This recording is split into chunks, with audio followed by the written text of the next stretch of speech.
خوتي خواتاتي اهلا وسهلا مرحبا بكم يا جماعة الخير مساء الخير عليكم زلف اللون والسلام عليكم j'espère que vous allez bien j'espère que vous vous portez bien. حكينا tout à l'heure aujourd'hui le 2 mai 2024 nous avons parlé nous avons commencé cette journée par une analyse très chiffrée, très factuelle, très précise des déclarations, des propos tenus par Abdelmajid Tebboune hier le 1er mai en marge de la célébration de la fête nationale, la fête internationale, de la journée internationale des travailleurs. Abdelmajid Tebboune el-Barah, il est parti à la centrale au niveau du siège de l'UGTA, le palais du peuple, le siège de l'UGTA, de l'Union Générale des Travailleurs Algériens. Et c'était vraiment une action assez inédite. La maison du peuple, pas le palais du peuple. À chaque fois je me corrige parce que le palais du peuple, Qasr el-Chab, Qasr el-Chab, il est situé ailleurs à Alger. Et c'est une résidence d'État où il y a des cérémonies officielles. La maison du peuple, c'est la résidence officielle de l'Union Générale. C'est le siège de l'Union Générale des Travailleurs Algériens, l'UGTA, une organisation historique en Algérie, mais qui est décriée, qui n'est pas représentative réellement de la volonté ou des revendications, ou des tendances, ou des sensibilités réelles des travailleurs algériens, parce que le GT a toujours été le partenaire du pouvoir, a toujours été l'instrument politique du pouvoir algérien, alors que les travailleurs algériens, eux, essayent au contraire, ils sont dans la contestation, dans la protestation, et ils sont les premières victimes d'ailleurs de la très mauvaise gouvernance et gestion du pays, et la misère sociale, la pauvreté, le chômage massif, la paralysie économique, ce sont les premiers qui en font les frais, ou là qui paye les pots cassés de cette très mauvaise politique du régime algérien. Mais allez, Abdelmajid Tebboune, a commencé à analyser un peu son discours, à l'occasion du 1er mai, la fête internationale du travail. Il a commencé à diagnostiquer donc la situation sociale et économique du pays. On a analysé tout à l'heure dans une première émission les propos totalement absurdes qu'il a tenus sur l'endettement, la dette extérieure et la relation avec Chouhada et les martyrs. Mais il y avait un point dans cette intervention qui était intriguant. Ce point-là, il est intriguant parce que Abdelmajid Tebboune n'a pas parlé que de la fête du travail, des travailleurs et des travailleurs de la situation économique et sociale.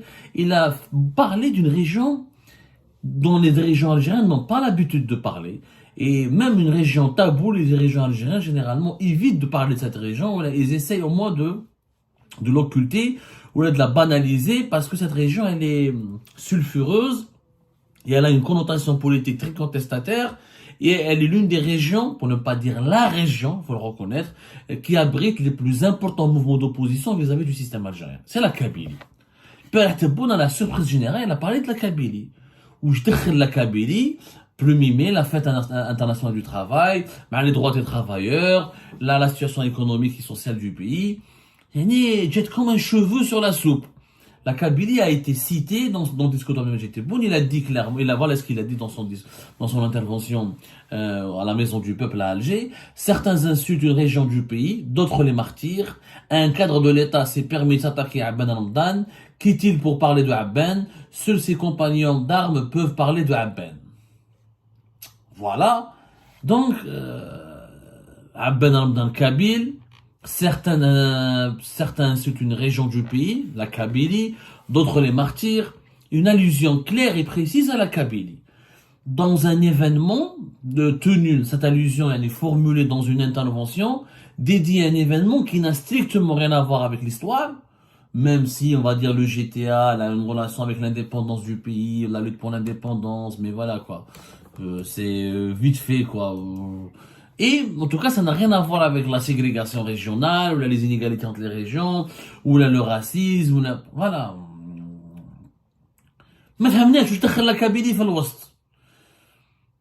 واش دخل la Kabylie في الوسط. Pourquoi Abdelmajid Tebboune a parlé de la Kabylie hier? En fait, nous avons obtenu les réponses en consultant plusieurs de nos sources. Abdelmajid Tebboune est en train de draguer et de séduire la Kabylie parce qu'il veut commencer sa campagne électorale pour son deuxième mandat par une visite importante à Tizi Ouzou. C'est sa visite en Kabylie à Tizi Ouzou qu'il espère transformer en rampe de lancement pour sa candidature pour le deuxième mandat. Abdelmajid Tebboune rêve d'une grande visite de terrain à Tizi Ouzou. Il veut avoir des bains de foule à Tizi Ouzou.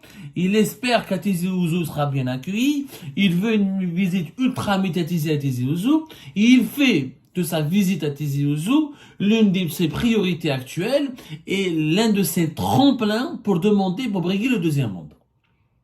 Et c'est pour cette raison qu'il a tenu des propos extrêmement favorables à la Kabylie parce que la fête à l'insulte à Ben Ramdan, vous l'avez oublié, elle avait suscité un énorme buzz et elle avait suscité beaucoup d'indignation en Kabylie. Pourquoi? Rappelez-vous que cette affaire, c'était en 2020. Il y avait un certain Rabah Dref qui était le directeur de la culture de la wilaya de Msila. Et on lui prête un lien de parenté mais l'ex-candidat aux élections présidentielles Azdi Mihoubi et l'ex-ministre de la culture à l'époque de Bouteflika Azdi Mihoubi. Hada Rabah Dref, il a tenu des propos extrêmement graves contre Abban Ramdan.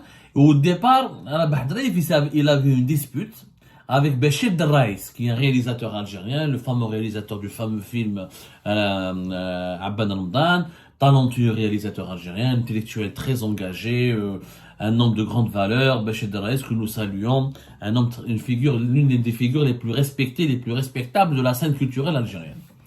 Il avait publié sur les réseaux sociaux une phrase extrêmement choquante. Il avait dit je vous ai combattu, je vous combattrai. Ce n'est pas parce que vous êtes Béchir Derraïs, mais pour une seule et unique raison, si vous êtes le prolongement du plus grand traître et agent de la révolution béni, qui est Abban Ramdan. Il a traité Abban Ramdan de traître. À l'époque, ça là, c'était en 2020. Ensuite, il a été à la suite à la polémique, il avait été arrêté. Il avait été placé en détention à la Bahdref le 14 janvier 2020. Il est resté en prison pendant 3 mois. Au départ, il avait été condamné le 22 mars 2020 à 6 mois de prison ferme. Ensuite, il a eu un procès en appel. Sa peine a été réduite à 3 mois de prison ferme et 3 mois avec sursis. Il avait été donc libéré vers la fin du mois d'avril, le 20 avril plus exactement. Voilà. Donc il est resté 3 mois en prison à cause de son dérapage et de ses propos extrêmement graves contre une des figures de la révolution algérienne, Abban Ramdan. Et Abdelmajid Tebboune a utilisé cet événement ou j'allais dire anecdote, c'est pas une anecdote quand même, cet incident ou cette polémique avec Abban Ramdan pour se rapprocher de la Kabylie, pour envoyer un message aux Kabyles. C'est que je vous aime les Kabyles, j'aime la Kabylie. Abban Ramdan, c'est l'un des héros d'origine kabyle de la révolution algérienne. Donc c'était, pour Abdelmajid Tebboune, c'est l'occasion ou jamais de envoyer un message positif à la Kabylie, sachant que la Kabylie, comme en 2019, a été l'une des premières régions, pour ne pas dire la première région, avec Renchla, à avoir donné naissance au Hirak de 2019. Donc la Kabylie, région contestataire, région traditionnellement la plus politisée, la plus engagée, foyer du LCD, du FFS, de plusieurs syndicats autonomes, de plusieurs mouvements culturels, de plusieurs mouvements de la société civile. Donc, pour lui, la Kabylie, elle est à juste titre, il a bien fait d'essayer de séduire la Kabylie, parce que la Kabylie est l'une des clés de la prochaine élection présidentielle. Si la Kabylie reste calme, l'Algérie sera calme, et l'élection pourrait se dérouler dans de bonnes conditions. Si la Kabylie se rebelle et se réveille, et décide de renouer avec la contestation, ça va être très difficile pour le régime algérien de garantir une bonne organisation des élections. La Kabylie, je suis algérois, j'ai vécu à Alger, je suis d'origine kabyle comme énormément de personnes qui sont nées à Alger, mais c'est pas parce que je suis d'origine kabyle que je le dis, mais il y a des caractéristiques sociologiques, politiques et culturelles qui distinguent la Kabylie des autres régions en raison des traditions politiques, du parcours de la région, du niveau d'instruction de la population de cette région, de l'importance de la diaspora algérienne issue de la Kabylie qui est à l'étranger et qui est aussi très politisée. On essaie de coller une étiquette de séparatiste aux opposants algériens qui sont d'origine kabyle, ce qui n'est pas du tout vrai. Le séparatisme au Kabylie, il est extrêmement minoritaire et ça vous le savez, j'ai pas besoin d'épiloguer là-dessus. Quand même, les Kabyles, ça reste c'est pas une minorité, l'une des composantes majoritaires de la population algérienne.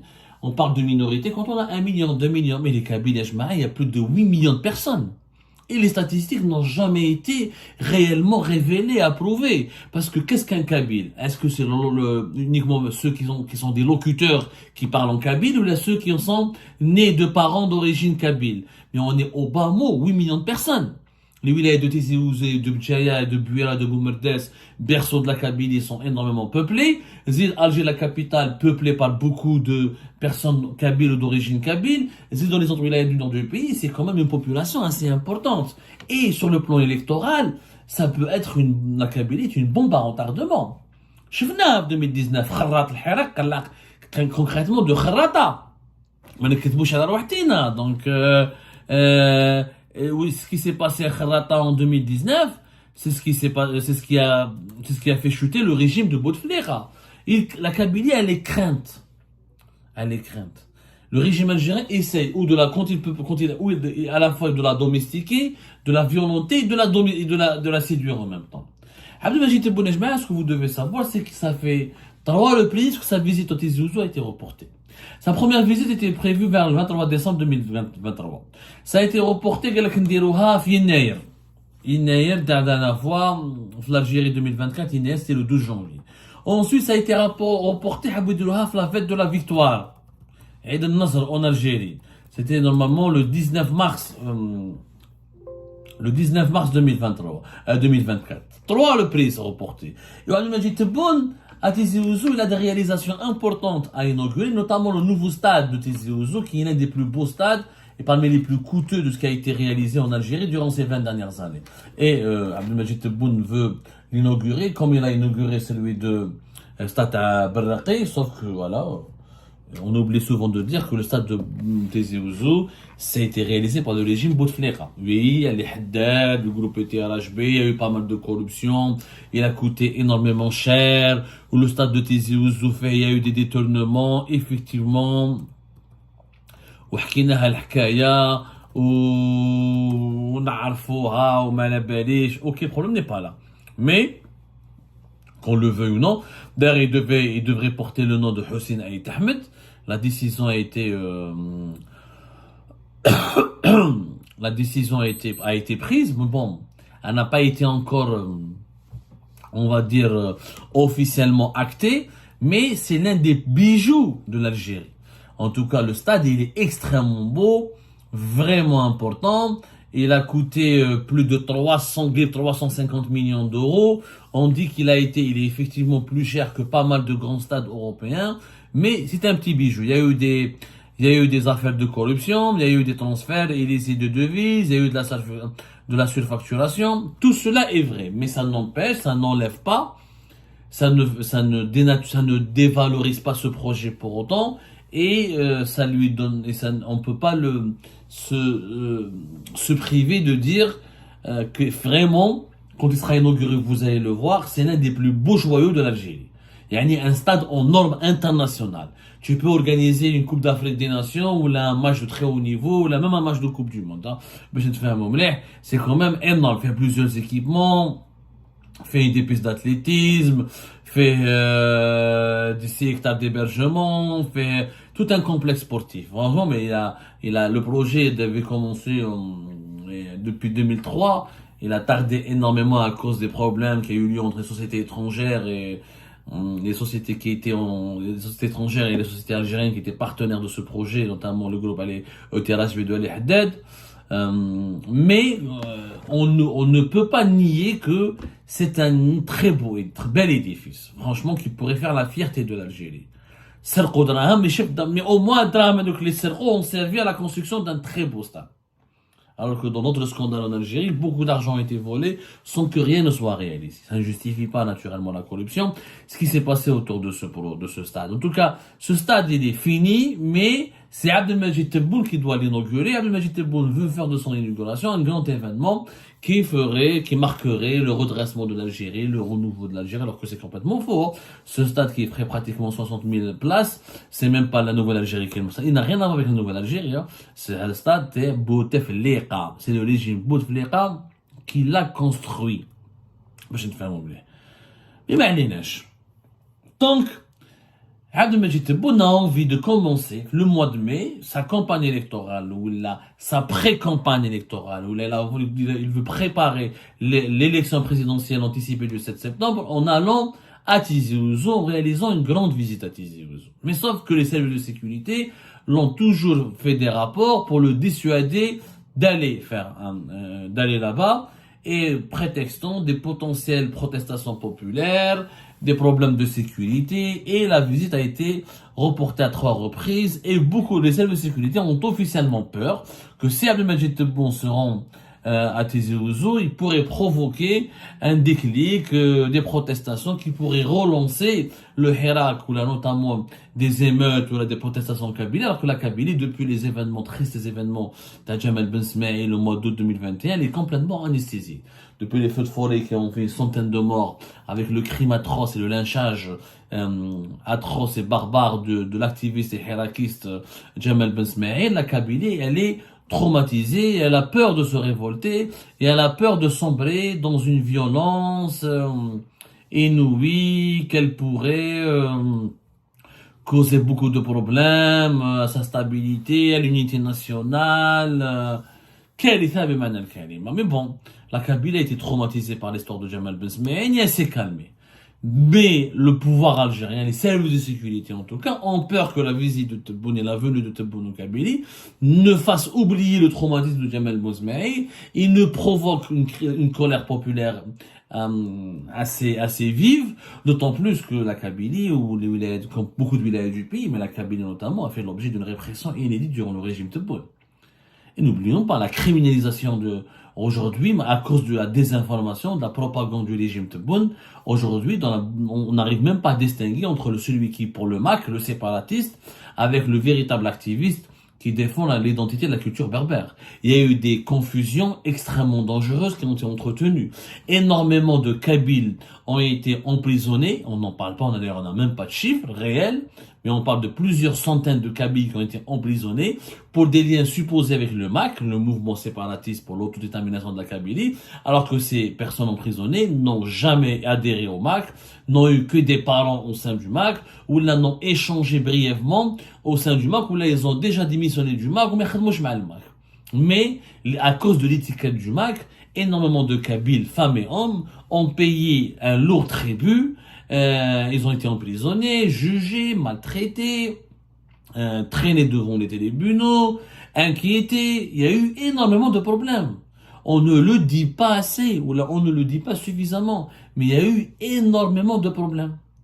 Et d'ailleurs, ça n'a jamais été assez médiatisé. La fête, elle est condamnée à mort, le procès de Jamal Ben Smaïl. Une trentaine de personnes condamnées à mort. Alors que quand on a décortiqué le procès, on en a parlé à Algérie, on a même donné des noms d'accusés qui n'avaient joué aucun rôle important, ni un rôle mineur dans l'histoire, dans le lynchage de Jamal Ben Smaïl. Et ben, ils ont été malheureusement condamnés à mort, alors qu'ils n'ont même pas participé à ce crime.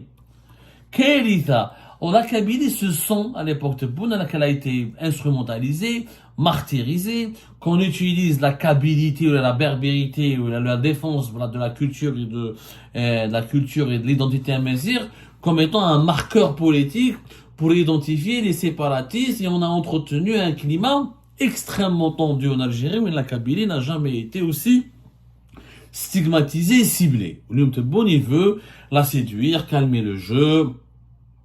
La preuve, d'ailleurs, la nomination à la tête de la JSK d'un nouveau patron qui avait occupé des fonctions officielles au sein du régime de Bouteflika n'est pas fortuite. Et c'est quelqu'un qui est très connu. Ould Ali, le nouveau directeur de la JSK, qui a été nommé. Ce n'était pas vraiment Hadi Ould Ali. Ça a été, il y a à peine de cela une semaine, ou là, 10 jours où il a été nommé à la tête de la JSK, le club phare de la Kabylie. C'est un signal.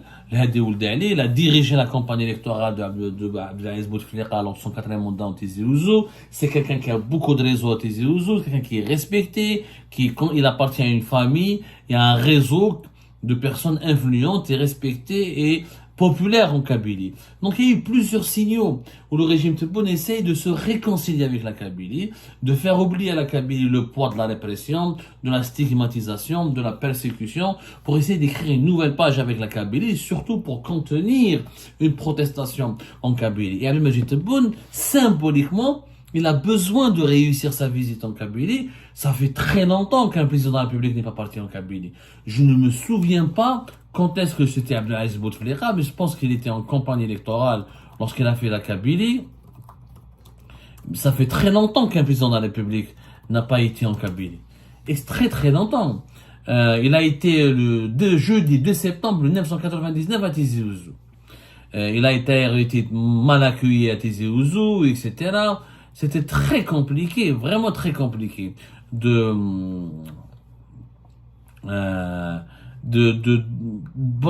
pour Abdelaziz Bouteflika. Entre Bouteflika et la Kabylie, le courant n'est jamais passé.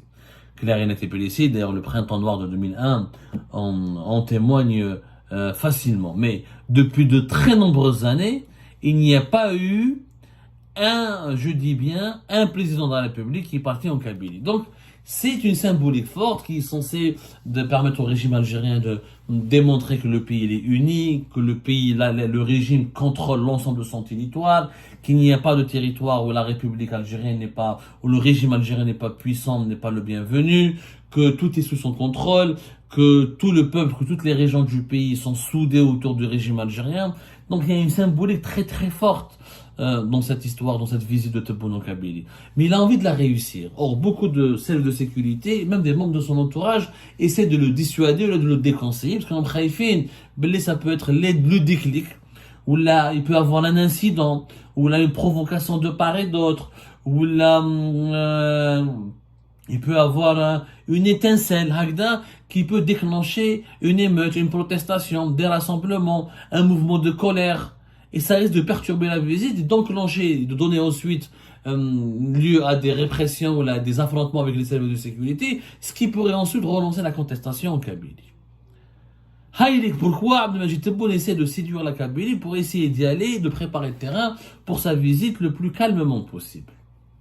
Je pense que c'est légitime de la part de Tebboune de vouloir aller en Kabylie. Moi, j'aurais aimé qu'un président algérien fasse des visites mensuelles, voire trimestrielles en Kabylie, pour démontrer que le pays n'est pas menacé dans son unité nationale et que toutes les régions se valent et que toutes les Algériennes et les Algériens, quelle que soit leur appartenance ethnique ou la culturelle ou la identitaire, sont tous égaux.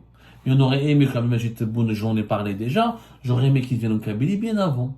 C'est le cas d'Abdelmajid Tebboune en Kabylie en 2021, en 2022 ou là en 2023, peut-être qu'il aurait été beaucoup plus salué, beaucoup plus légitime, beaucoup plus populaire et beaucoup plus accepté. Mais maintenant, je crois, utiliser la Kabylie encore une fois comme un tremplin pour son deuxième mandat, ça peut heurter, ça peut provoquer de l'exaspération, de la colère, ça peut décevoir et ça peut aussi provoquer des tensions. Donc il faut faire très attention et je pense qu'il faut suivre de près ce dossier de la visite de Abdelmajid Tebboune bientôt à Tizi Ouzou. La date n'a pas été encore fixée, mais Tebboune souhaite y aller au mois de mai pour commencer à installer sa campagne ou son pré-campagne pour les prochaines élections présidentielles anticipées du 7 septembre 2024.